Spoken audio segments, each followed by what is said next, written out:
And so today's topic, the science of food and mood, I think this is a really important topic that people forget or maybe aren't even aware of how much food influences us. And I know most of us can at least, validate the experience of often like certain things you eat, you feel kind of just crappy for lack of a better term, bloated or tired or things like that. But there's way more involved, way more to the influence of what we eat. And there's actually things that we can do, some very small changes and some pretty major changes to change our food lifestyle, and realize how things influence us. So we'll get started. Thank you, Alyssa. I like that picture too. Maybe that's what's going on in my brain. I hope it's not junk food in my brain. So we'll get started. If I can get the slides to slide. So just to kind of touch base on the background, we have what is considered twin epidemics, certainly in our country. One being the mental health epidemic. 1 in 5 American adults are diagnosed at some point in their life, but usually within a given year. So that's 20%. And many over their lifetime, I mean, close to half, right? So no exceptions really to most of this. And then we have physical health concerns in our country, particularly anyone who's considered overweight or obese, and also diabetes. I mean, we're talking 30 million Americans. Now, it'd be one thing to say being overweight maybe is aesthetically for looks one thing, but how this influences our physical health and our mental health is really amazing. And there's so many things we can do to change both of these statistics.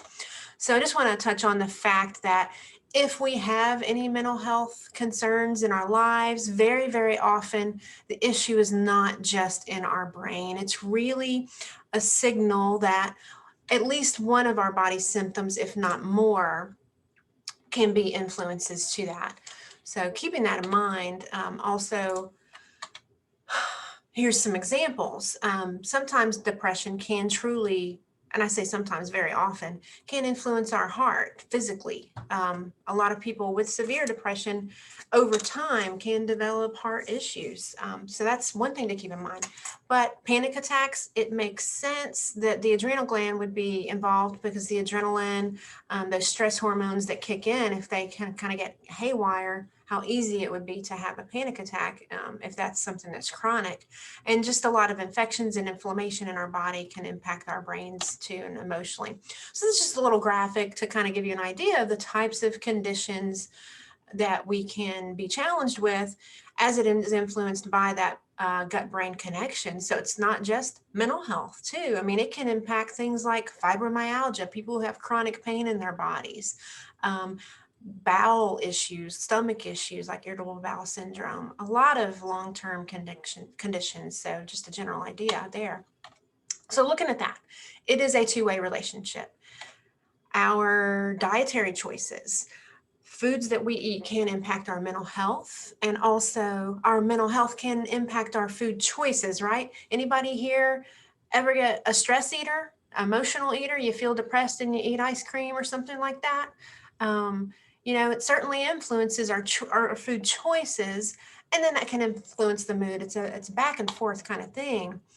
And I want to tell you, there is some research, and we're going to get into this today, that shows that certain foods have just as profound an effect on our brain as certain medications. There's been some studies on certain foods that were actually foods with certain minerals and nutrients in them that were as effective as something like Prozac in dealing with treating depression. So food can really be a way for us to treat things, and we still may need medication at some point, but that's not to say that that's a cure-all, because there's a lot of side effects to medication. So food choices can really be the key for us to help with our mental health. So there's going to be a few slides here that are kind of complicated. I'm going to try to simplify them because the science behind it is so fascinating to me. But this is a graphic that kind of talks about the different nervous systems that we have in our bodies. So the central nervous system is really the part that controls the brain and the spinal cord. And the enteric nervous system is the second brain, our gut. It is called the second brain because of all the neurons down in our gut. And it's produced when we are in the womb, starting from the central nervous system, those neural crest cells, they form the gut as we are growing in the womb. So how many neurons and nerve cells that we have in our gut is amazing. It's actually more than the brain. So that's not necessarily something the average person is aware of. I mean, it truly is the largest connection of nerve cells in the body. So it's got to be important, right? It's got to be important to how we function. And then the vagus nerve is specifically a nerve that runs all the way from our brainstem to the gut. And as it runs down, it sort of spiders out and wraps around our entire gut. And it controls our digestion and the movement of the gut to digest things, the motion of it, how things push through our system as we digest it. And it is key to the communication between the brain and the gut. So this is what that kind of looks like. It's really kind of cool how it spiders down into these veiny things, wrapping all through our intestines and everything. Major nervous system going on in that second brain. This is another image that shows the similarity of the gut and the brain. They are kind of built in very similar ways with all the for the intestines, it kind of looks like what's going on in the brain. And that's why it's called the second brain, all the nerves going on in there. So this is another very full slide, but I want to be the point of this slide is the chemistry going on. So in the central nervous system, dopamine, serotonin, acetylcholine. So these are neurotransmitters produced in the brain. And then our autonomic nervous system, it controls the sympathetic and parasympathetic parts of our bodies. And that's the sympathetic and parasympathetic. The parasympathetic is really going to be that rest and digest part of our functioning.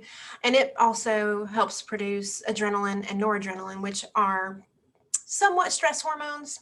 And then it controls the sympathetic nervous system, which is the HPA axis. And that's not really part of a nervous system. It's our endocrine system. But the point of this is for you to see that the brain communicates to produce various hormones that are part of our stress response. So if you can imagine whatever is going on in our guts, they communicate back and forth. And so the stress response is part of, it's very important for us to have, but it can go haywire depending on what's going on in our brains, right? So the challenge there is what's going on in the gut, because the gut and foods we eat impact the brain's functioning too. So it's kind of crazy how it works. So this is just another graphic to kind of give you an idea. There's that autonomic nervous system. It controls the involuntary responses, involuntary including digestion. That's something we don't think about. It just happens. That's the involuntary part of that. And we have these sensory neurons that communicate back and forth with the brain. So they just communicate with each other. And so here we have the gut, part of that autonomic system, and it is automatic. We do not have to think about it. So keeping that in mind, this gut-brain axis, how these just communicate back and forth, chemicals that are produced in our gut, and they do reach the brain, and chemicals produced in the brain do reach the gut. And those chemicals are how they communicate with each other. So the point here is the over and underproduction of any chemical can really throw that balance out of alignment. And this impacts mood, concentration, our immune systems, certainly our stress response and anxiety. And what is considered to be toxins can get to the brain. So keeping that in mind, how these do impact each other. So now we're going to get into some of the neurotransmitters a little bit, and I want you to realize how important serotonin is. Serotonin is a neurotransmitter that is really influenced by a lot of the antidepressants that we use. So it's that feeling of happiness, basically. So it plays a major role in the gut-brain axis. And you want to know why more than 90% of our serotonin receptors are found in the gut. And that's amazing. Anybody have a response to that? Yeah, serotonin is produced primarily in the brain, but we are not going to feel its effects unless our gut is in the right place. I mean, it's amazing to me. So obviously, if you take an antidepressant, it impacts some of those receptors, but our gut is super important to that. We have to consider that when we're treating depression and anxiety. And they believe that that deficit, the brain serotonin deficit, is really primarily influenced by what's going on in our gut. So that's important. I mean, this is just a funny graphic, but it's true. They communicate with each other in that way. So I wanted to talk to you about the gut and the bacteria in our gut specifically, and how important that really, really is. So I'm sure some of you have probably heard of the microbiome, the word, and what that is. It's the wealth of bacteria, microbiota that are in our gut, and they really perform crucial tasks for us. There's a lot of foods that we eat that we alone cannot digest. It is the microbiota, those microorganisms in our guts that digest food. So obviously, the microorganisms are very important to our body's functioning, and they also regulate our neurotransmitter production. So as I said earlier, 90% of our serotonin receptors are in the gut. And if we don't have the right gut bacteria, that impacts those neurotransmitters. And it's not just serotonin, it's dopamine, which is that feeling of being elated and joy. It's not just happiness, as well as glutamate and GABA. GABA is a neurotransmitter that is essential to our anxiety levels. The higher levels of GABA we have, the lower anxiety we have. So it influences a lot of that. And it certainly influences our ability to remember and cognitive functioning. I mean, so if you imagine, if you're a student and you're trying to take a test, how this impacts your ability to think clearly as well. There's something called brain-derived neurotropic factor, one of those other fancy terms. What that does is helps our neurons grow. It helps them stay connected. It helps them remain healthy. And that is really an important part of our gut's functioning. And then there's all kinds of other things. These microbiota protect our gut walls, and that keeps toxins from making it to the brain. And sometimes the toxin could be from processed foods.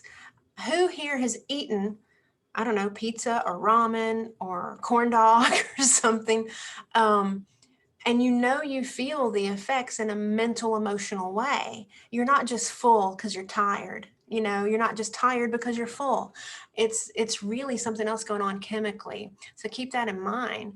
And what we're talking about here, and this is going to be a kind of a repeated factor throughout this workshop, is inflammation.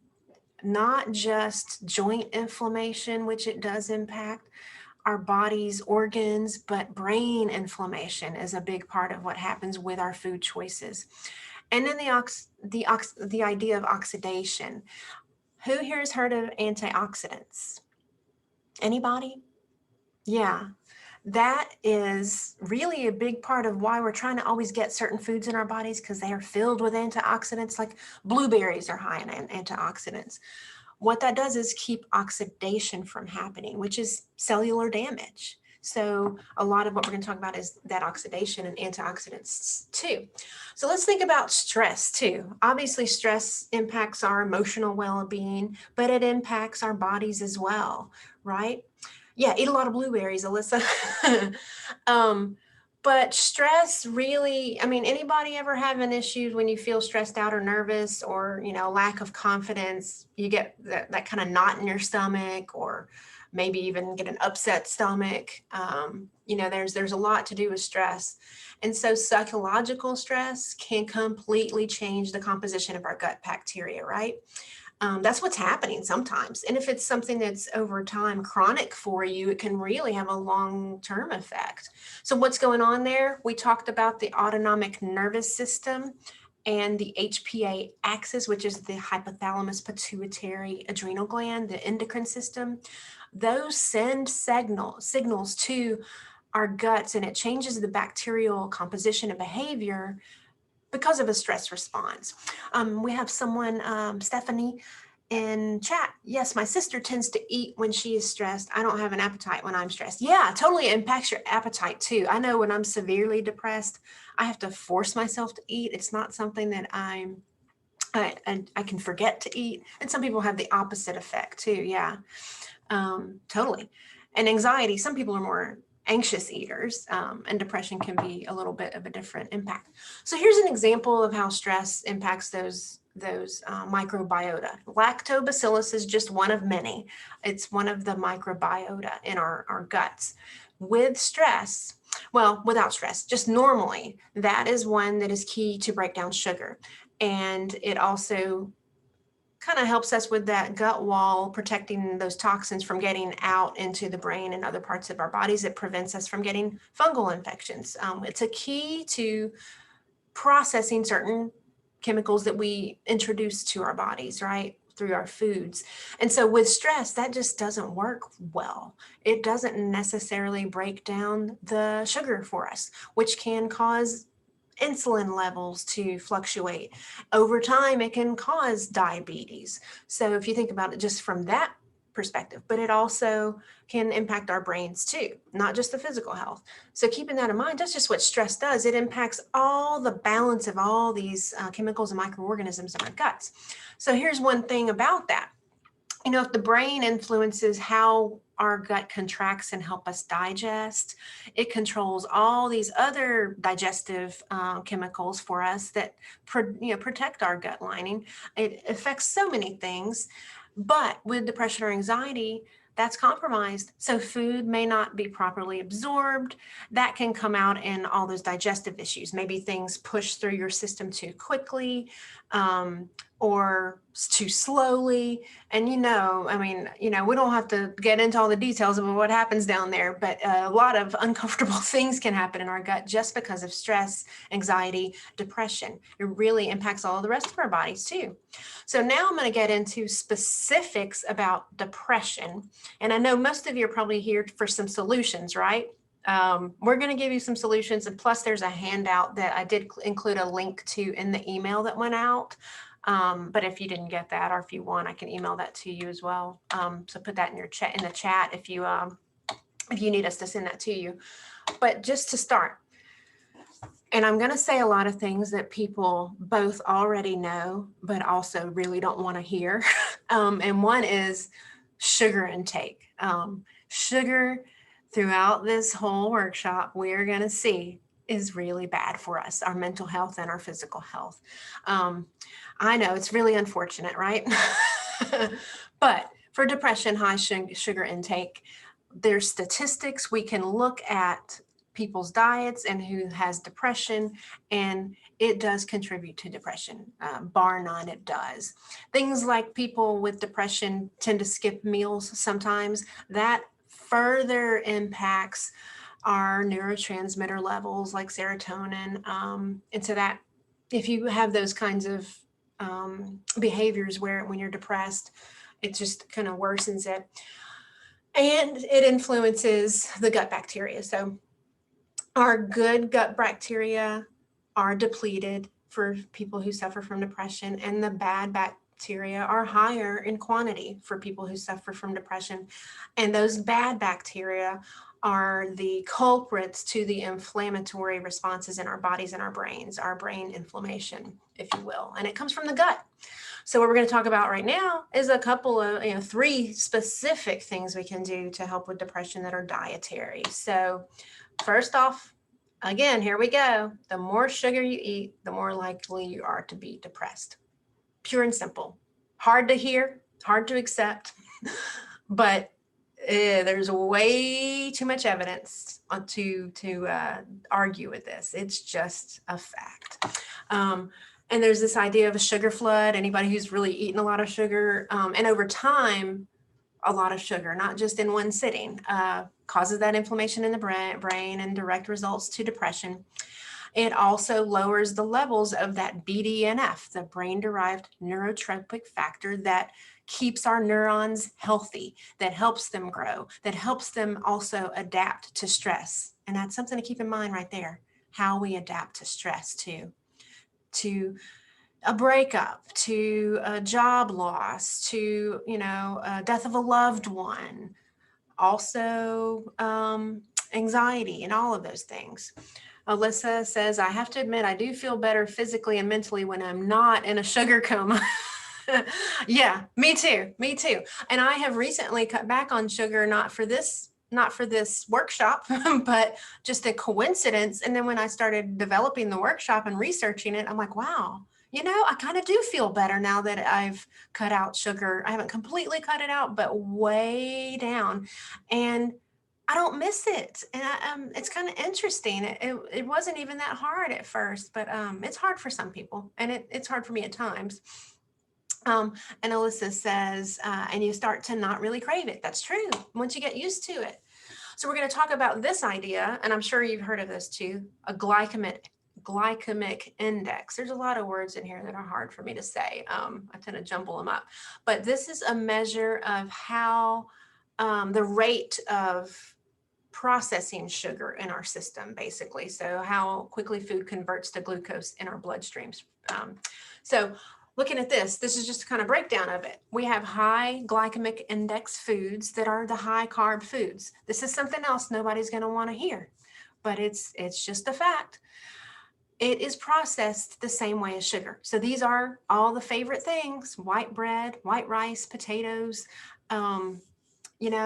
It's those just simple carbs that are processed like sugar in our systems.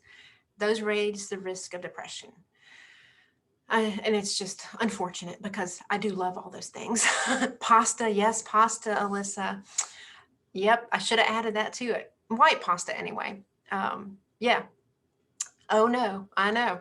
So the low glycemic index foods are those higher quality carbohydrates that come from all the whole grains. So we can substitute things like wheat bread, whole wheat bread, and brown rice, any of the high fiber foods. And we're going to get into that in a bit, like beans and just certain foods that are just better for our bodies and our minds. But we still, even if you were to cut out sugar and you were to cut out all those high GI foods, we still need to monitor the total carb intake, basically the total glycemic load, because even a high glycemic load is bad for us. So we have to be careful with that too. And in red, I have this. There is not a single good thing said for any of the artificial sweeteners out there. And there are some that are worse than others, which I'll touch on, but most of them, here we are having to cut out real sugar. And it's the artificial sweeteners aren't any better for us, unfortunately. They cause a whole variety of things, and they really have an impact on our neurotransmitters too. So keeping that in mind, especially if you struggle with depression, something to avoid. So now I'm going to get into something that we can do. You can you can really do something dietary that is, pretty simple. It's better if we can get it in our diets, but we can also take these supplements. So does anybody here take probiotics already? You know what they are? Probiotics, it promotes the development of good microbiota in our guts. Alyssa drinks yogurt. Yeah, Kindle yogurt. Jennifer kind of does. Yeah. So what I'm going to explain here is the idea of prebiotics and probiotics. So prebiotics, if I'll get my slide to go, are a type of fiber, basically. And they are something that we cannot digest in our bodies alone. We need those good bacteria to digest them. And the point of us taking prebiotics or consuming prebiotic foods is because they serve as food specifically for the good bacteria that we need. Jennifer says she eats kimchi, sauerkraut, and yogurt. Yes, those are fermented foods. And we have that on our list of really good things to consume for your mental health. Absolutely, Jennifer, you're already on your way. And I bought some last night, some sauerkraut and some kefir, which is another one I'm going to talk about. But yeah, you can get them in places like Target. I was amazed. I was excited. But yeah, so what the prebiotics are, often if you take the supplemental probiotics, a lot of them will include prebiotics in the capsules because it's needed for the probiotics. But you can also get them in these foods. So this is what I think is cool. I like onions and garlic in my food because it makes them taste good and smell good. But it turns out our bodies do not process or digest onions and garlic on their own. It is the good bacteria in our guts that process those. And so those serve as food for the good bacteria. Obviously, things like oats and beans too, those are really good. So what are probiotics? They break down the prebiotics because they are the food right there, but they reduce our gut inflammation. They block cancerous cells and they promote the growth of healthy cells. I mean, who doesn't want all of that?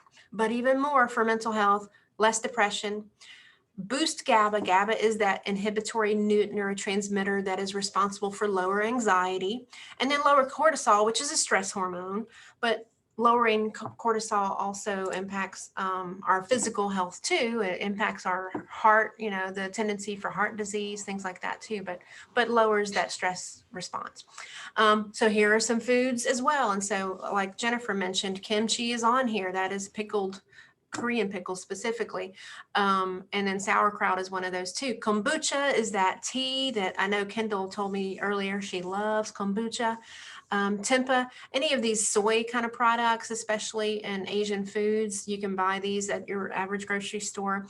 I found at Target today, kefir. It is basically a milk with probiotic in it. So it's a little thicker, soured yogurt. And I already am a fan of cheddar and mozzarella and Gouda, so I'm on my way with those fermented foods, but these are really good. So it's good if you want to have like onions and garlic and asparagus as your prebiotics and have some cheeses and yogurts and all these fermented foods. But that's kind of where we get those in our diets, but you can also take those supplements as well. So this is another key thing that we don't want to hear, I'm sure. Consuming more fried foods increases our lifetime risk of developing depression. I know it makes me feel kind of gross when I eat a lot of fried food. I know that, but I didn't really realize that it influenced depression. This is news to me in my research that I'm sharing with you. Amazing to me that it can do that. So why is that? It's because they're usually fried in these unhealthy types of fats, the trans fats. I know our government has regulated trans fats, the use of trans fats the last few years. A lot of the fast foods are, I think, not even allowed to fry foods in trans fats, but there was a few years of a window where they're giving them time to evolve. So it depends, but there's still some fats that are better than others, some oils that are better than others. So keeping that in mind. The healthy ones, the polyunsaturated, the monounsaturated ones, we can really get through olive oil. There's a few other oils, but olive oil is one of the key factors in the diet that helps lower depression. So keep that in mind. But I will tell you, if you do struggle with depression, the best you can do is avoid the trans fats, which most of the fried foods kind of go along with. So keep that in mind. But olive oil, if you can increase your way to get that would be good. Okay, omega-3 fatty acids. I know you've probably heard of that. Basically, you can take that in fish oils as supplements. These are very, very, why they're called essential fats is because we don't produce those. We have to get them for our diets and we need them. They are, again, the word of the day, inflammation. They are key to helping us avoid or alleviate inflammation in our bodies and our brains. There's been tons of research too that high doses of omega-3s seriously impact depression for us in a good way. So keep that in mind. So there's a few different types of omega-3 fatty acids listed here, and a couple of them are really crucial in our mood disorders. Now, this is something I want you to take away from this. There's omega-3s and there's omega-6s. And we have to have a kind of a good balance on that, because omega-6s increase our risk of depression fourfold. Omega-6s come in those full fat cheeses, red meats, corn oils, palm oils. A lot of processed foods have palm oil especially.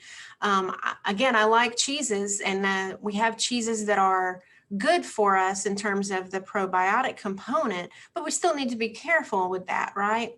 Omega-3s come in all the healthier things, the dark leafy vegetables and the fatty fishes especially, but all fish have it. You can, have tilapia and cod, but you'll get more omega-3s out of things like mackerel and tuna and salmon especially. And then lots of nuts have omega-3s. So we have to be careful in the balance of that. It's really, really key to try to get more omega-3s in our diets, and it's a little hard in the typical Western diet. A lot of our foods have they're a wealth of omega-6s, but if we have too much of those omega-6s, it can impact our mental health and our physical health for sure. So how do we do that? Well, we'll give you some suggestions, but I want to talk to you a little bit about some of the vitamins and what comes in terms of what foods we can get those out of.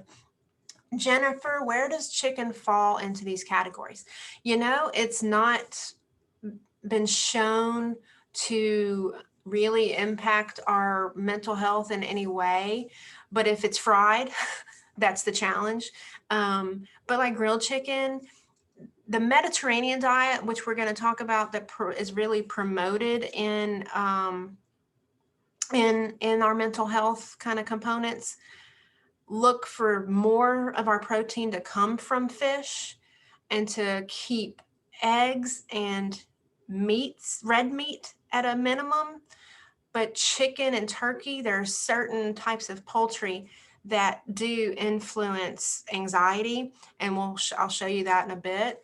But it's not something that's terrible to our mental health. It's kind of in the middle. Same with pork. Just kind of keeping it in balance. The Mediterranean diet is what's promoted for our mental health, and that most of our protein is going to come from fish. So chicken's it's not a bad guy, at least. I mean, if you like chicken, just not the fried stuff. But for vitamins, these two vitamins, B12 and B9, are the most important for depression. And B9 is also called folate. And the higher folate we have, the lower depression we have. Now, something to keep in mind when it comes to this, a B12 deficiency can lead to a folate deficiency, which impacts a part of our brain called the hippocampus. And that can cause hippocampus atrophy, which makes us lose our ability to cope with stress effectively. Anybody here have trouble coping with stress sometimes?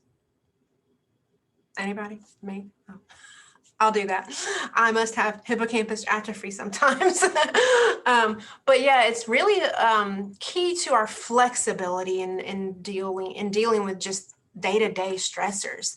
And depression is a common symptom of that. So the reason that B12 and B9 go together is because the B12 deficiency causes the B9 deficiency.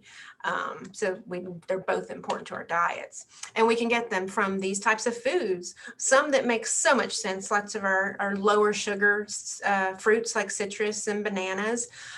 Avocados are promoted throughout the mental health recommendations. I love avocados.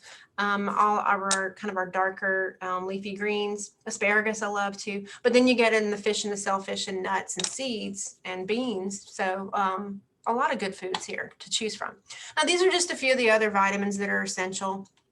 I take a B complex because I'm not the best at eating the way I should, and that's really good. But all of them are essential in mood regulation and helping our neurotransmitters promote growth and be healthy, responding to stress. So a lot of these are just, par for the course. A good multivitamin is helpful, but if you can get some of this from your food, that's even better because it'll be absorbed better.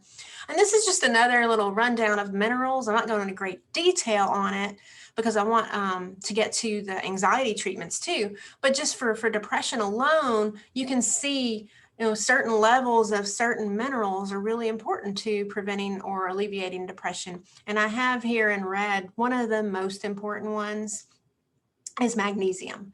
They have shown through and through that depression is almost directly related, and we don't know if it's symbiotic, but related to magnesium deficiency. So a really quick, easy potential fix for you is to increase your magnesium supplements intake. And if you have a pretty quick response to that in terms of your depression level, that's probably one of the key factors to what's going on for you. And they have magnesium powder drinks. I got one at Whole Foods not too long ago. It was flavored. You just put it in hot water. It kind of tastes like I'm drinking tea, and it's called Calm. That's the name of it's big and bold words on the package is Calm. And it's something I just drink at night to help like me get ready to go to bed. So it's an easy way to absorb that. But all of these, brain inflammation, improving mood, you name it, they're here. And did you know, I know some of you probably did, how important spices are? I've heard of herbs. Turmeric is one of the biggest ones that reduces inflammation in our bodies. It helps with arthritis. It helps with depression. It helps with so many things in our bodies, turmeric. But oregano is also one of the best ones. I find it surprising, and I'm happy about because I have an oregano plant on my back porch. But saffron. Now, saffron they've shown in studies, as effective as Prozac for depression, literally. It's not something you can get in like high quantities in food as easily, so you can take a supplement form, but it impacts glutamate and dopamine in our brains. I mean, amazing. There's this concept here I have listed, oxygen radical absorbance capacity. This is specific herbs and spices and how their antioxidant impact for us. I have on our handout that I provided the list of how much of this ORAC ability to provide those antioxidant capacities. Alyssa says, you should do a sequel to this workshop on some recipes and incorporate all of this good food. I have a book of recipes for mental health. If anybody wants that workshop, we can do it. Just let me know. It might not be a bad idea for sure. But yeah, these are important to your mental health too. So what is highly recommended for our mental health is the Mediterranean diet. And we like to not call it a diet because that kind of focuses a little bit on restriction. So what we're going to focus more on is just the way to eat. It's a way to live your life and eat healthy. It's not about restriction, because you can add so many good things to your bodies in the terms of a Mediterranean eating pattern. So we're not calling it a diet, but these are key things for boosting mood, for reducing inflammation, and inflammation in the whole body for your physical health, but also your mental health, your brain. And then in general, 2,200 calories is not that restrictive, to be quite honest. And it's kind of a combination of things, but kind of what we've already said earlier, we limit our sweets. We try to focus on high quality fats like olive oil, and the protein that's mainly incorporated is seafood, like I mentioned earlier. Red meat and eggs, smaller quantities, low frequency. Trying to avoid processed foods in general, eating lots of fruits and vegetables, and using, instead of salt, these herbs and spices that we mentioned. It's not that complicated, as long as, if you are a fast food junkie, it's going to be a little bit of a challenge to change that part of your life, but it's doable. And I've gotten so used to it now. And if you have, a way to grow a garden and grow all your own herbs, that even is better. So now I'm going to quickly touch on anxiety. There's some similarities to what we've talked about with depression, but there are some unique differences as well. So I'm going to get into that. And just to touch on most common disorder, least effective to our medical treatments. So really that says something, doesn't it? And the amygdala, which is part of the brain and the fight or flight response, the fear center of the brain, is actually larger for people who struggle with anxiety, and their good gut bacteria are lower. And so that causes a stronger stress response. If the amygdala is larger in the brains of people with anxiety, that kind of makes sense, and GAD is general affective disorder. Clients who've been diagnosed with general affective anxiety disorder, I'm sorry, they have an overgrowth of bacteria in their guts when we do analysis on that. So it's kind of interesting, kind of a, bi-directional impact. So the connection between anxiety and our gut, I mean, we've got all those sayings, right? I've got butterflies, a knot in my stomach. There are reasons those sayings are around, and a lot of it is because of anxiety and how the nerves involved in anxiety directly impact our bowels. So we have something called the enteroendocrine cells, and those are, they signal, they are communication molecules that communicate with the brain, and they are in the gut, and they're produced and kind of maintained by our gut bacteria. So we have shown that the diagnosis irritable bowel syndrome really is, it's a real thing. It's a real illness and condition, a chronic condition, but they have shown a real correlation to anxiety with IBS.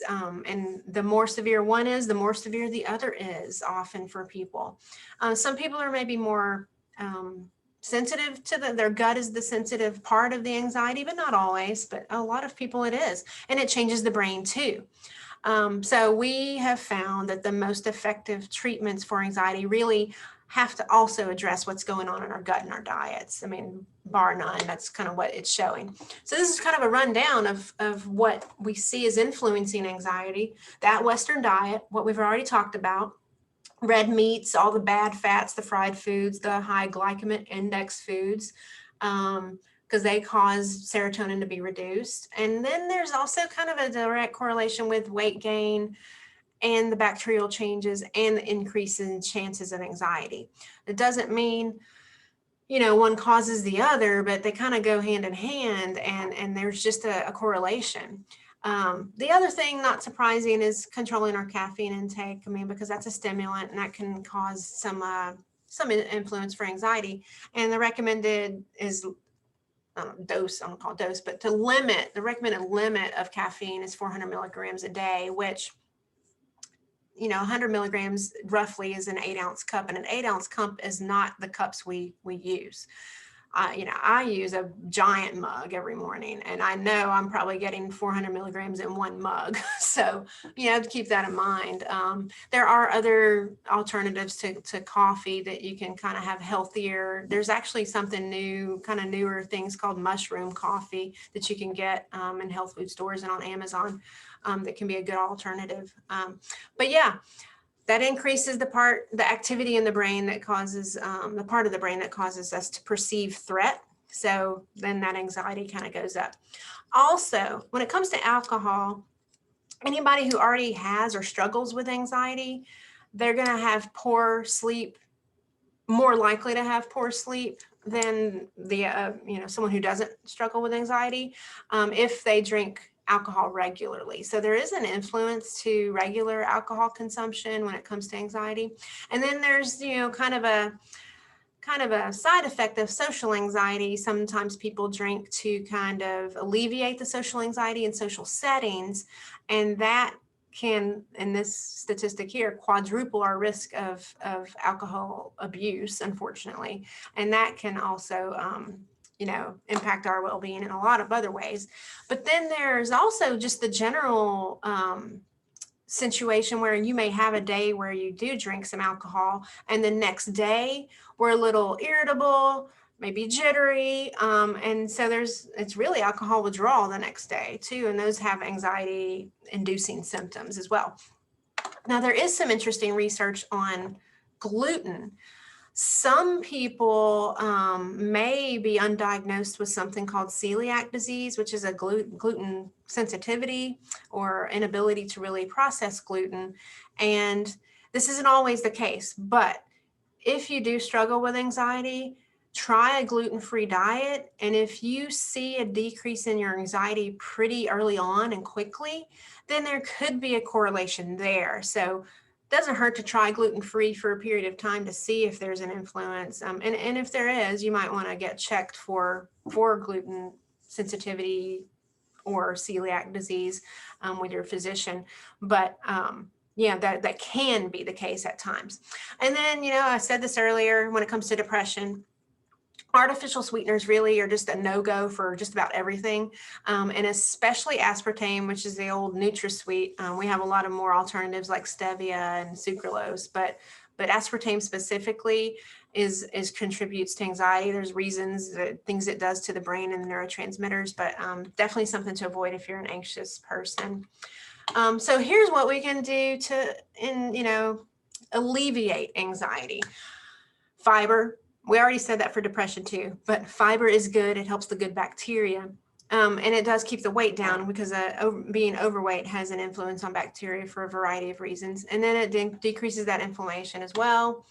The omega-3s also good for depression, good for anxiety too here. Pretty much the same reasons in terms of how it impacts our neurotransmitters too and inflammation. And then this was good too for depression too, these fermented foods. But for anxiety, it specifically improves the cognitive functions. And when we're talking about cognitive functions, we're talking about the ability to be flexible in response to stress. It helps our nervous system in a variety of ways. So it's not just the depression part of it, but the nervousness and the stress response that's kind of correlated with anxiety. And if social anxiety specifically, if someone, because there can be a genetic component to social anxiety, it does help with that tremendously as well. So those are some of them.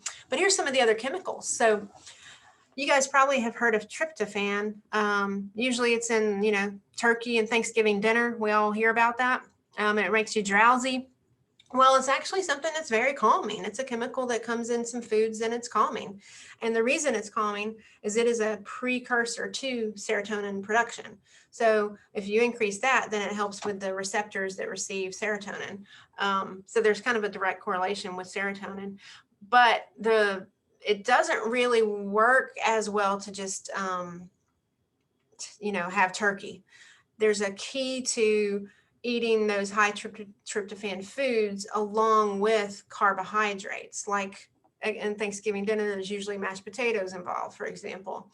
And that's key to the processing of it, but that can be obviously problematic, if we're supposed to avoid those high GI foods like potatoes. So it is best to take in a purified form. And it can help with anxiety tremendously. Vitamin D is another one. It's a neurosteroid. So what that does is it decreases inflammation and it helps with that, the brain-derived nerve growth factor that helps keep all our neurons and neurotransmitters healthy. And so vitamin D has also been shown to impact depression as well, but with anxiety particularly. So another one, often we need that supplement. And then all the B vitamins, again, really good for stress, does all kinds of great things for our brains. Magnesium, I already said that one earlier. It's good for depression as well, but it's really, really relevant to anxiety too, and it eases that stress response. Most of these are all very calming things. I mean, if you look at chamomile and lavender, those are calming, but there's specific minerals like selenium, potassium, flavonoids, and theanine. I mean, green tea, oranges, Brazil nuts, and dark chocolate. These are things we can get those in, and that's really good for us. So keep that in mind. And what we're not going to get to today, but I wanted to just give you a snapshot of, is all these other mental health challenges that people may have. PTSD, ADHD, OCD, bipolar disorder. And this is just a one that stands out to me. The keto diet actually can assist with those symptoms of bipolar disorder and schizophrenia. There's something genetic about those disorders, and that keto diet has shown to really help. So crazy to me. And then the idea of dementia and brain fog. I've had brain fog certainly since COVID has happened. And rosemary, even the essential oil rosemary, is very uplifting. So just to sniff that has an impact, and to actually consume that is really great. Jennifer says, I found the keto diet has helped my ADHD tremendously. It cut my meds in half. Oh, that's so amazing. Amazing. It's so great to hear. So, I mean, listen to Jennifer. Gosh, anybody struggle with ADHD, maybe keto will work. That's awesome to hear. I don't eat a lot of cheese on the keto diet though. Oh darn. I mean, that's hard to cut, hard to cut out. But yeah, just keeping these in mind. And based on what Alyssa said earlier, you guys let me know, put it in the chat if you want. We can do a part 2 to this workshop. I do think in a couple of weeks, we're going to have a tabling event, maybe outside the UC, to provide some materials to go a little farther on these things. But I mean, there's just a lot here. If you're interested, this is one of the sources that I used. And this just came out in 2020. So it's very timely, up-to-date research that, you know, this is a physician that also is a nutritionist, and that has a lot of this information in it, compiled with research.